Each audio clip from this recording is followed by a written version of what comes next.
கடிகாரம் செய்கிற ஒரு பிராண்டட் ஷோரூம் அதோடைய முதலாளி. அதே பகுதியில் வசிக்கிற ஒரு இளைஞன் அவரை மாதிரி வாழ்க்கையில் முன்னேறணும்னு நினச்சி என்னையும் உங்கள் கம்பெனியில் சேர்த்துக்கோங்களேன், நீங்கள் எனக்கு தொழில் கற்றுக் கொடுங்களேன், நானும் பெரிய ஆளாக வரணும்னு விரும்புகிறேன். அப்படியாப்பா உட்கார், சமீபத்தில் நீ என்ன கனவு கண்ட அப்படின்னு கேட்டிருக்கார்.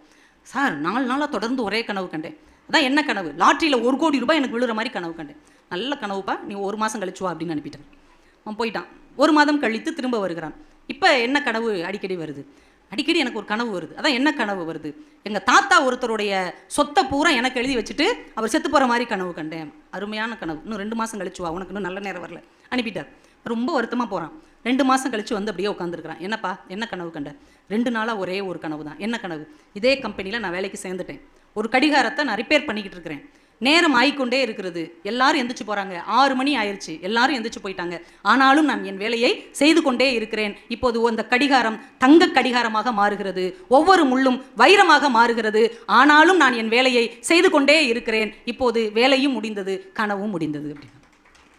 இப்போ அவர் சொன்னார், இப்போதுதான் இந்த வேலைக்கான தகுதி உனக்கு வந்திருக்கிறது, நீ இப்போ வேலைக்கு சேரலாம்.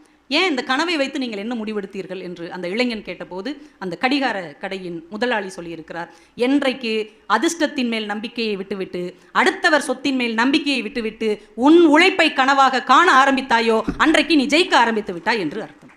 நல்ல ஞாபகம் வைத்துக்கோங்க.